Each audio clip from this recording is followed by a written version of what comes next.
Brock Lesnar tiba-tiba comeback hajar Obafemi. Jika Fatu tantang Roman Reigns tanding Tribal Combat, The Vision hajar habis Seth Rollins dan The Street Profits. Dan masih banyak lagi.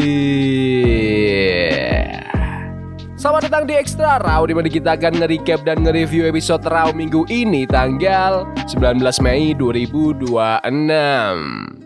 Roman Reigns baru aja nyampe di arena dan langsung nyamperin General Manager Raw, Adam Pearce. Pearce ngasih peringatan ke Roman kalau harusnya Roman dengerin kata-kata dia minggu lalu. Tapi Roman bodo amat. Dia bilang mau langsung ketemu Jacob Fatu sekarang juga. Pearce langsung ngebales kalau Jacob tuh harusnya dipecat aja. Tiba-tiba lagunya Jacob Fatu langsung bunyi buat ngebuka acara. Jacob Fatu masuk ke ring dan langsung nantangin Roman Reigns buat keluar. Tapi bukannya Roman, malah The Usos yang muncul. Jimmy Uso nyoba nenangin Jey Uso, terus ngingetin Jacob kalau dulu dengan mengakui sang Tribal Chief, kehidupan keluarga mereka bisa jadi jauh lebih baik. Jimmy juga ngasih peringatan ke Jacob kalau gara-gara dia kalah di Backlash dan berani main fisik sama manajemen, WWE sekarang lagi bersiap-siap buat mecatin dia. Jey nyoba buat nyerang duluan, tapi Jacob dengan cepat bisa ngebalikin keadaan. Jey sama Jimmy langsung dijatuhin pakai tongan death grip. Pas momen itu barulah Roman Reigns keluar. Roman sama Jacob sempat saling adu pukulan sampai akhirnya Jacob berhasil ngunci Roman juga pakai tongan death grip. Untungnya The Usos sudah pulih dan langsung bantuin Roman buat ngeroyok Jacob. Mereka ngehajar Jacob pakai super kick, 1D dan Usos splash. Terakhir, Roman langsung ngeeksekusi Jacob pakai Superman Punch plus Spear yang bikin Jacob terkapar gak berdaya. Habis kejadian itu, Roman bilang ke Adam Pearce kalau Pearce bebas mau ngapain aja, bahkan mau mecat Jacob juga silahkan.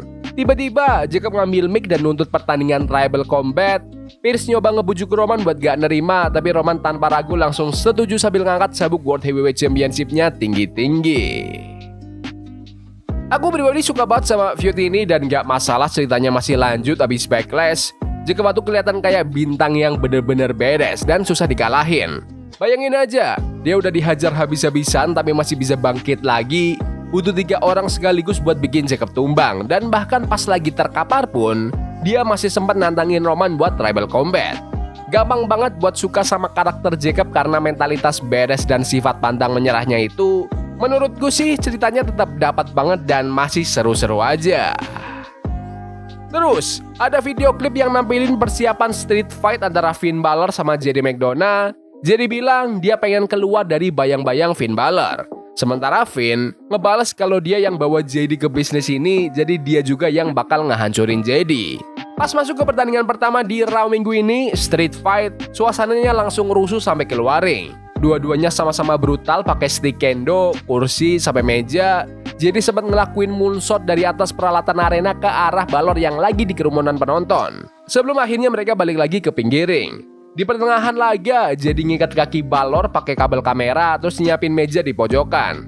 Balor gak tinggal diam, dia ngebalas pakai pukulan kursi dan sling blade, terus ngedrop kick JD sampai hancurin meja. Tapi JD masih bisa bangkit dan ngebalas pakai powerbomb plus top rope moonsault. Pas JD lagi mau nyiapin meja lagi, Dominic Mysterio tiba-tiba muncul dan nyoba buat bantuin JD. Sialnya, Dom gak sengaja malah ngehantam JD. Momen itu langsung dimanfaatin Balor buat ngedrop kick JD. Terus diakhiri dengan coup de grace tepat di atas tempat sampah untuk memenangkan pertandingan. Menurutku ini pertandingan yang keren banget, penuh aksi dan temponya cepat. Mereka juga kreatif nyiptain momen-momen ekstrim di sepanjang match. Finn Balor yang menang emang udah ketebak sih, soalnya dia lagi dapat push lebih belakangan ini. Aku juga suka endingnya yang kreatif. Seru abis lah pokoknya. Di belakang panggung, Katie Kelly wawancarai Seth Rollins soal masalah dia yang gak beres-beres sama faksi The Vision. Seth ngaku kalau dia sekarang gak punya sekutu sama sekali dan dia harus ngebubarin grup itu. Dia ngumumin kalau Adam Pearce udah ngasih dia slot main event malam ini buat lawan anggota The Vision siapa aja, bebas. Seth secara spesifik nantangin Bron Breakker dan nanya apa bener Breakker sehebat yang diomongin orang-orang selama ini. Masih di backstage, Byron Saxton wawancarai Sol Ruka tentang performanya belakangan ini di Raw. Sol bilang kalau dia emang belum menang, tapi dia yakin penampilannya udah bikin seisi ruang ganti waspada. Tiba-tiba Becky Lynch datang memotong obrolan dan ngetawain Sol karena gagal menang di 2 pertandingan pertamanya. Habis itu Sol tiba-tiba langsung pergi gitu aja. Nggak terima digituin, Sol Ruka langsung masuk ke ring dan nantangin Becky Lynch buat tanding saat itu juga. Tapi Becky nolak. Dia bilang dia lebih milih bertanding dengan persiapan yang matang demi penonton. Dia juga pamer kalau pegulat kayak Lyra Valkyria, Maxine Dupri, dan AJ Lee aja semuanya gagal pas nyoba ngelawan dia. Tapi akhirnya Becky nawarin Sol buat tanding di acara Saturday Night's Main Event. Sol langsung setuju dan ngasih peringatan ke Becky kalau dia bakal ngerebut sabuk juara sekaligus ketenaran milik Becky. Becky langsung ngelurusin kalau dia nggak pernah bilang sabuk Women's Intercontinental Championship-nya bakal dipertaruhkan. Terus segmen itu ditutup sama Becky yang bilang ke Sol, "Welcome to the big time." Jujur, harusnya WWE bisa bikin cerita pertandingan ini lebih oke lagi dengan ngasih Sol Ruka kemenangan dulu sebelum lawan Becky Lynch. Lah ini Sol posisinya habis kalah 2 kali tapi malah dapat kesempatan lawan juara Intercontinental. Aku personally lebih suka kalau bintang-bintangnya tuh harus usaha dulu buat dapat kesempatan perebutan gelar. Tapi ya udahlah, karena ini statusnya non-title atau nggak rebutin sabuk, bisa aja Sol yang bakal menang nanti. Logan Paul sama Austin Theory lagi sama Paul Heyman di backstage buat ngomongin taktik mereka lawan The Street Profits di Saturday Night's Main Event. Tiba-tiba Bron Breakker datang motong obrolan dan nuntut biar dia aja yang tanding lawan Seth Rollins, bukannya Theory. Pas Logan Paul dan Theory keluar dari ruangan, Heyman bilang ke Breakker kalau dia tahu persis Seth Rollins bakal ada di mana dan nyuruh Breakker buat langsung ngejalanin rencananya. Breakker pun setuju terus langsung pergi. El Grande Americano, Rayo dan Bravo berhadapan sama original El Grande Americano, Julio dan Bruto dalam pertandingan Trios Tornado Match. Pertandingannya benar-benar nggak ada matinya karena ke-6 orang ini berantem di waktu yang barengan dengan tempo serangan yang cepet banget. Julio bikin penonton kagum lewat gerakan vertical suplex yang langsung dibalas sama Rayo pakai sunset flip bomb. Original El Grande juga dapat momentum pas ngelakuin berbagai variasi suplex dan reverse angle slam. Di menit-menit akhir, ketiga anggota tim original kompak ngelakuin top rope moonsault, tapi tim Los Americanos ternyata nyembunyiin pelat besi di balik topeng mereka. Pas situasi lagi chaos banget di luar ring, El Grande Americano langsung nyundul Bruto pakai topeng besi itu untuk memenangkan pertandingan. Pertandingan yang sangat menghibur buat ngelanjutin feud ini, penonton sebenarnya agak bingung mau dukung siapa karena kalau di Amerika dua grup ini tuh hitungannya heel, tapi kalau di Meksiko orang-orang cinta banget sama El Grande Americano. Makanya bookingan segmen mereka jadi lebih gampang karena reaksi penonton emang sesuai sama yang WWE mau. Intinya mereka udah kerja keras, ngasih spot-spot yang menghibur dan aku suka pertandingannya. Endingnya juga kreatif pas El Grande Americano pakai trik topeng besi buat ngejatuhin Bruto sampai menang. Pas jeda iklan, Joe Hendry tiba-tiba muncul di ring bawa gitar dan nyanyiin lagu yang isinya ngejek Austin Theory sambil ngajak penonton buat ngeledekin Logan Paul. Di backstage, Katie Kelly wawancarain The Usos habis kejadian panas mereka sama Jake Fatu di awal acara tadi. Jey Uso bilang dia paham betul situasinya karena dia sendiri pernah ngalamin hal kayak gitu. LA Knight tiba-tiba datang motong dan ngingetin mereka kalau baru-baru ini mereka kan udah sepakat buat bersatu ngelawan The Vision.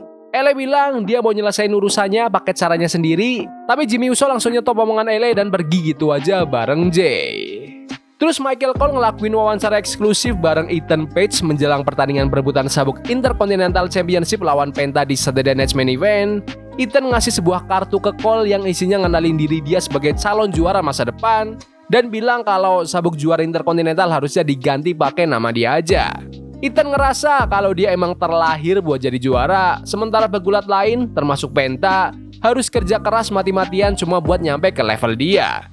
Cole langsung mempertanyakan sikap sombongnya Ethan dan ngingetin kalau ego gedenya itu bisa bikin dia kehilangan kesempatan dapat sabuk juara. Ethan malah ngebalas kalau dia ngerasa udah jadi pegulat terbaik di WWE saat ini dan janji bakal ngebuktiin itu dengan ngalahin Penta.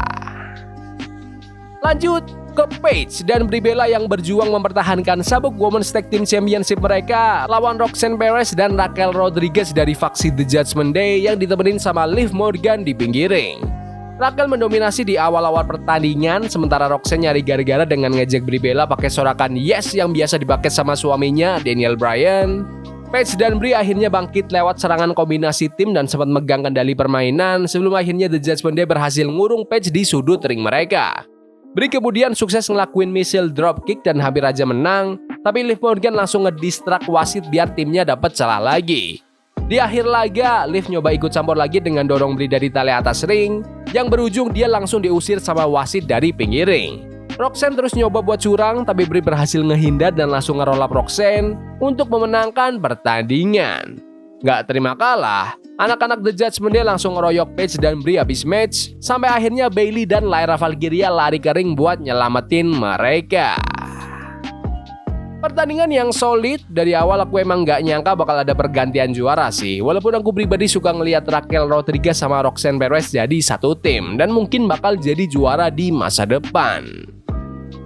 Di backstage, LA Knight nyamperin Seth Rollins. LA ngingetin Seth kalau segala hal yang berhubungan sama faksi The Vision itu biasanya bakal berakhir buruk. Dan dia negasin kalau dia bukan mau bantuin Seth. Habis ngomong gitu, LA langsung pergi. Pas jeda iklan, El Grande Americano sama Los Americanos muncul di dekat panggung masuk arena. El Grande Americano ngomong kalau dalam beberapa minggu ke depan, semua orang bakal tahu siapa sosok asli El Grande Americano yang sebenarnya. Setelah itu, ada video klip yang nampilin Penta lagi ngomong pakai bahasa Spanyol soal pertandingan yang bakal datang lawan Ethan Page. Penta berjanji bakal ngehancurin Ethan di Saturday Night's Main Event dan ngewanti-wanti Ethan buat bersiap menghadapi perang. Oba Femi masuk ke ring dan dapat sambutan yang meriah banget dari penonton. Tapi secara mengejutkan, Brock Lesnar tiba-tiba muncul dari belakang dan langsung nyerang dia. Gak tanggung-tanggung, Lesnar ngehajar Oba pakai 4 kali F5 berturut-turut di dalam ring pas posisi wasit lagi gak ada. Penonton yang lihat kejadian itu benar-benar syok berat sama serangan brutal barusan. Wah, ini kejutan yang gokil banget. Aku benar-benar gak nyangka. Banyak dari kita yang ngira kalau Brock Lesnar udah pensiun di WrestleMania pas dia ninggalin sarung tangan sama sepatunya di ring. Tapi ternyata rencananya berubah total. Jujur, aku gak keberatan sama sekali karena feud antara Brock sama Oba Femi itu emang lagi panas-panasnya pas menuju WrestleMania kemarin. Apalagi Oba di sini diberlakuin kayak bintang besar baru. Jadi Brock emang layak dapat apresiasi karena bikin segmen ini sukses besar. Byron Saxton lagi ngebahas soal serangan Brock Lesnar ke Oba Femi di segmen backstage. Tiba-tiba Raquel Rodriguez, Roxanne Perez, dan Liv Morgan datang memotong obrolan buat ngeluh soal Bayley dan Lyra Valkyria yang ikut campur urusan mereka tadi. Liv juga tetap aja sombong dengan ngeklaim dirinya sebagai juara dunia wanita terbaik sepanjang masa. Di ruangan lain, Adam Pearce lagi rapat sama petinggi WWE soal insiden Brock Lesnar tadi. Paul Heyman masuk ke ruangan terus nunjukin kalau dia udah nyiapin kontrak buat pertandingan ulang antara Brock Lesnar lawan Oba Femi di acara Clash in Italy. Heyman bilang ke Pearce kalau Oba bawa tanda tangan, WWE bakal punya pertandingan rematch paling gede yang pernah ada. Terus, The Street Profits diwawancari sama Katie Kelly soal pertandingan perebutan sabuk juara mereka nanti. Angelo Dawkins sama Montez Ford janji kalau mereka udah siap dan bakal pulang bawa sabuk World Heavyweight Championship. Habis itu, Dawkins ngomong berdua aja sama Seth Rollins dan berterima kasih karena Seth udah bantuin mereka minggu lalu. Meskipun situasinya lagi kacau gara-gara faksi The Vision. Seth ngaku kalau dia sekarang gak punya temen atau aliansi dan dia minta maaf atas apa yang terjadi sebelum akhirnya dia jalan ke ring buat tanding. Waktunya main event. Seth Rollins berhadapan sama Austin Theory yang ditemenin sama Logan Paul di pinggir ring.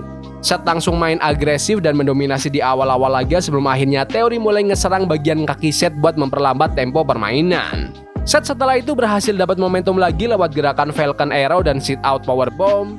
Theory ngebalas pakai super kick dan sempat ngunci Seth pakai half crab. Bahkan sempat nyoba ngeeksekusi Seth pakai jurus stomp milik Seth sendiri. Di sepanjang match, Logan Paul berkali-kali ikut campur dari luar ring. Seth sempat berhasil ngerebut senjata yang dikasih Logan sebelum akhirnya diamankan sama wasit. Gak pakai lama, Seth langsung ngejatuhin Logan Paul dari pinggir ring. Walaupun sempat hampir kena pin dari Theory, Seth akhirnya sukses ngelakuin pedigree untuk memenangkan pertandingan. Habis pertandingan, Logan Paul sama Austin Theory langsung ngeroyok Seth Rollins sampai akhirnya Angelo Dawkins lari ke ring buat nyelamatin. Montez Ford ikut menyusul dan langsung ngebersihin ring bareng rekannya. Tapi anehnya, Montez malah nanya ke Dawkins ngapain sih Dawkins masih aja ikut campur urusan Seth Rollins. Tiba-tiba, Bron Breakker muncul dan langsung ngajar kedua anggota The Street Profits. Seth sempat nyoba ngelawan balik sebentar, tapi kakinya ditangkap sama Logan Paul dari luar ring. Bikin Breakker bisa pulih dan langsung ngehantam Seth pakai spear yang keras banget. Breakker bahkan berniat ngelanjutin serangannya pakai tangga sebelum akhirnya dihalangin sama petugas WWE. Tapi tetap aja, Breakker masih bisa nge-tackle Seth di pinggir ring dan terus-terusan ngebabi buta mukulin dia pas petugas lagi kesusahan nenangin situasi. Faksi The Vision cuma berdiri nontonin di dekat panggung, sementara Seth Rollins terkapar lemas di pinggiring buat menutup Raw minggu ini. Main event yang oke banget buat ngasih Seth Rollins kemenangan setelah dia kalah di Backlash kemarin. Austin Theory di sini emang udah jelas gak ada peluang buat menang sih, dan aku nggak masalah Seth menang pakai pedigree karena itu emang gerakan gede yang masih sangat meyakinkan buat dijadiin finisher. Tapi ya lagi-lagi taktik keroyokan dari faksi The Vision mendominasi Seth. Walaupun sempat dibantu sama The Street Profits, mereka akhirnya malah ikut tumbang juga. Tapi intinya, semua kejadian ini kayaknya sengaja dibuat buat menuju ke pertandingan ulang antara Bron Breakker lawan Seth Rollins. Secara keseluruhan, Raw minggu ini tetap jadi show yang bagus dan konsisten. Kembalinya Brock Lesnar benar-benar jadi kejutan manis yang gak disangka-sangka bakal terjadi. Pertandingan di sepanjang acara juga bagus-bagus semua. Alur ceritanya gampang diikuti dan jujur aku pribadi sangat menikmati acara Raw minggu ini. Tapi menurut kalian gimana Raw minggu ini? Bagus? Gak bagus? Komen di kolom komentar. Ya udah gitu aja video hari ini. Jangan lupa like dan subscribe ke channel ini karena gue pengen 20.000 subscribers di bulan ini. Tolong bantu. Yes boy. See you. Love is a game we play incognito. Forbidden fire on Nico. Burning for love we can.